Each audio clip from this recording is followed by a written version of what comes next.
Hey guys, it's Spyro4 here, and this is the Pulsar Tenz gaming mouse. I'm very excited to review this one because it has my favorite shape. So let's see how it also compares to other mice in the market. And as always, liking the video supports me a lot, and let's move on to the unboxing. First of all, huge shout out to the Pulsar team for sending this over and supporting my channel. I really appreciate them, they're such an amazing company. But of course, I'm going to have my own thoughts about the mouse and tell you at the end whether it suits you and you should buy it or not. As you can see, the packaging is amazing. I like the red and black combination of colors, and there's also a special red edition variant right now in sale if you want to get it. There's only 5,000 units. So as you can see, we get greeted with the mouse first of all. Let's put it aside. And there's an 8K pulling rate dongle that lights up blue. There's a braided USB Type-C cable, of course. And I like how it's angled upwards, like the OP1 8K if you want to use the mouse in a wired mode. And then finally, opening this mini puck, we find a Tenz player card if you want to, it's a flex to have one. And an extra pair of PTFE dot skates, which is really appreciated. Especially at the price range of $130, they gotta include something like this. And I'll talk more about the price later, whether it's worth it or not. So first thing we get greeted with when we see the bottom of the mouse is an extra button of pulling rate switching, which is really useful if you don't like using the software. An extra DPI button, which I personally don't use,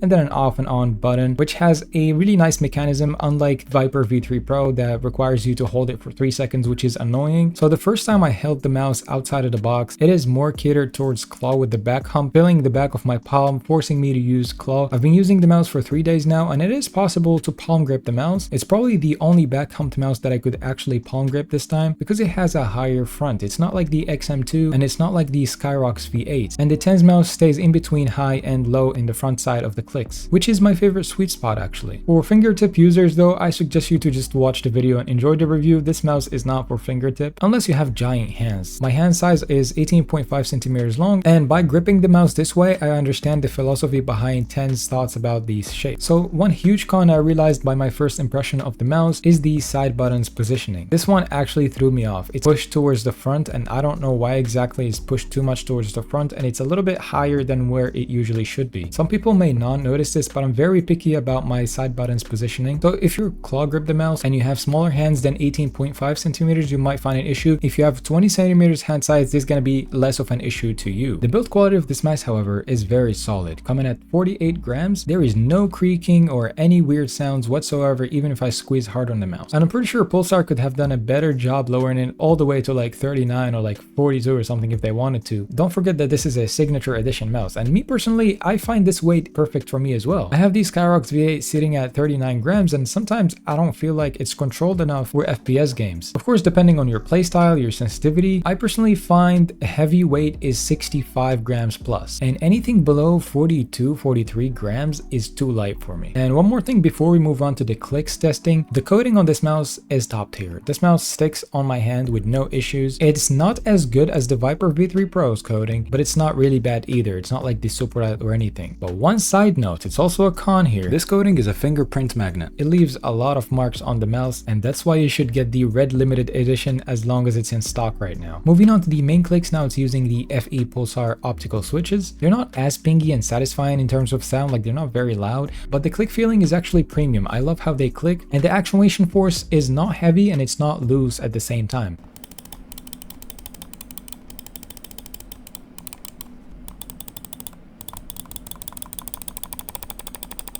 The side-to-side wobble on these buttons is very minimal, but the post-travel is noticeable on the clicks. The pre-travel is amazing, but the clicks kind of sink in a little bit deeper. In general, I found the mouse 1 and mouse 2 implementation perfect on this mouse, and let's move on to these side buttons. So these side clicks this time are surface mounted. They're using the Changfeng plunger switches, and the performance on these is actually solid. I don't have no issues with it. I've seen videos saying they have some pre or post travel. In the front button, it has no pre or post travel. The back button though kind of sinks in a little bit deeper, which is no issue though. Like it's not noticeable at all. I'm just being very specific for the people who want to buy this mouse. The actuation force of these clicks though is a little on the higher side.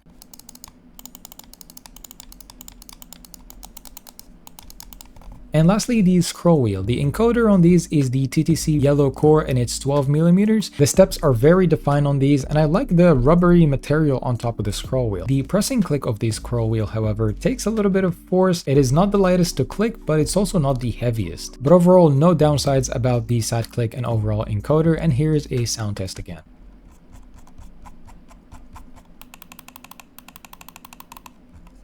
And let's cover one more thing before we move on to the software and performance in general, is the skates. The stock skates are pure graded PTFE skates, and I usually prefer large skates if I'm using a cloth pad as a control pad usually. They do need to break down a little bit, like play a few games on them until they actually feel good, but the quality, they feel like pure PTFEs. I don't think I'm going to change these with aftermarkets. Now let's deep into the actual enthusiasts topic, which is sensor performance, battery life, 8K polling rates, all that stuff. So this mouse is using a 300 milliamps battery, and I'm glad it's not 250 milliamps. I mean, 300 is very useful. Like the Viper V3 Pro has 300 milliamps. It also depends on the sensor and MCU efficiency. Like if it's not efficient, even if you have 500 to 800 milliamps, it's just gonna die fast. And talking about the MCU, it's using one of the latest Nordic MCUs, which is a plus for Pulsar. And of course, the sensor is gonna be the 3950 tweaked version of Pulsar, naming it the XS1 flagship. So the 8K polling rate testings on this mouse is not bad. It doesn't consistently reach 8000. And surprisingly, this is one of the fewer mice that I don't notice a huge difference between 1K and 8K. And even Tenz, I was watching his stream recently, showed his software in front of people using 1K polling rates with motion sync off, which is very surprising. The guy was hitting 68 kills in a team deathmatch. I was convinced at that point. I was like, yeah, I'm gonna use this mouse on 1K polling rates. But even though with 1K polling rates, especially on turbo mode that I'm gonna show later on the software,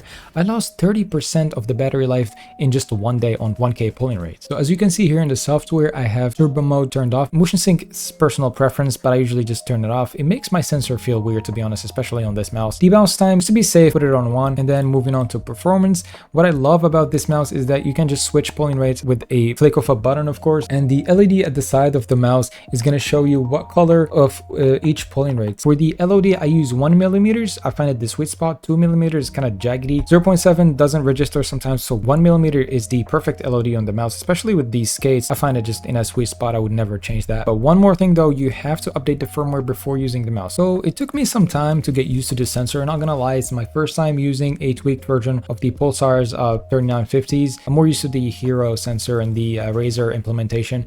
This one was a little bit weird at first, but then after 3 days of use, it is my main mouse right now, not gonna lie to you. So far, I don't have any issues with the sensor. It's just performing flawless, and I can't talk about it much because it's just a sensor. Like, you're gonna have to buy it and try it out yourself. I mean, it's a sensor and it performs well. We can just move on now. And I would like to go back and talk about the shape a little bit more and the price tag before we list the cons and the pros of the mouse, because I feel like the shape is the #1 reason whether you should buy this mouse or not. So talking about the sides, they don't flare out. As you can see, they go in a straight line, which is a plus. I'm a very big fan of sides that go straight up like this instead of them like flaring out at the top. And the top here is rounded. As you can see, it's not like sharp at the edge, which Tenz had a huge issue with it. That's why he has been using the super light instead of the Viper V3 Pro in his latest tournaments. The back hump, however, is a little bit pronounced, and maybe too pronounced for some people. For me, in my opinion, as I said, I have a palm to claw grip. This one just fits perfectly and like fills the back of my palm, and that's the main issue with the Viper V3 Pro that I complained about in the previous video. So I wish the front button, if it was just lowered back a little bit, just a little bit like here, and the height of them,